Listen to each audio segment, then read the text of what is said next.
پھر اس جلوہ حسن نے اپنے ظہور کا ارادہ فرمایا اور وہ محمد صلی اللہ علیہ وآلہ وسلم شب معراج عالم مکان کے سب سے اونچے کنارے پر تھے، یعنی عالم خلق کی انتہا پر تھے۔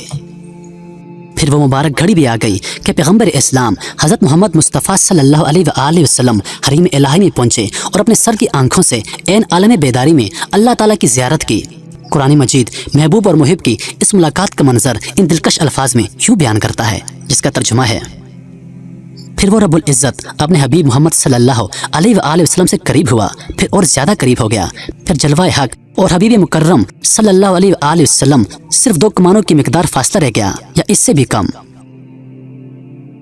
صاحب روح البیان فرماتے ہیں کہ حضور صلی اللہ علیہ وآلہ وسلم اللہ تعالیٰ کے قرب سے مشرف ہوئے، یا یہ کہ اللہ تعالیٰ نے اپنے حبیب کو اپنے قرب سے نوازا۔ جب حضور سرور کونین صلی اللہ علیہ وآلہ وسلم بارگاہ الہی میں پہنچے تو ارشاد فرمایا، بس اس خاص مقام مقرب و وصال پر اس اللہ نے اپنے عہد محبوب کی طرف وحی فرمائی جو بھی وحی فرمائی۔ اس واقعے میں اللہ تعالیٰ کی قدرت کی بڑی بڑی نشانیاں موجود ہیں۔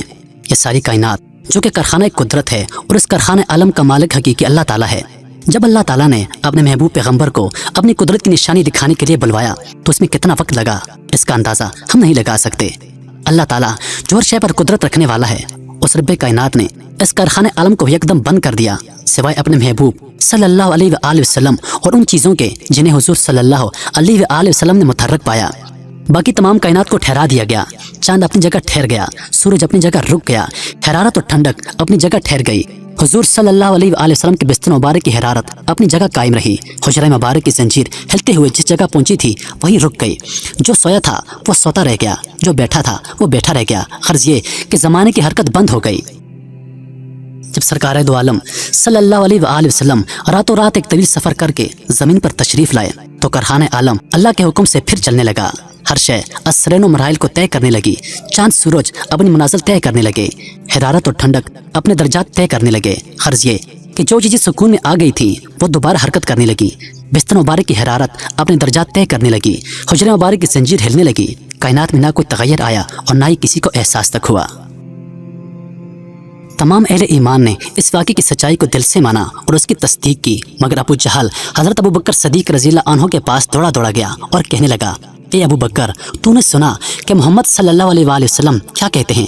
کیا یہ بات تسلیم کی جا سکتی ہے کہ رات کو وہ بیت المقدس گئے اور آسمانوں کا سفر طے کر کے ابھی دوبارہ آ گئے؟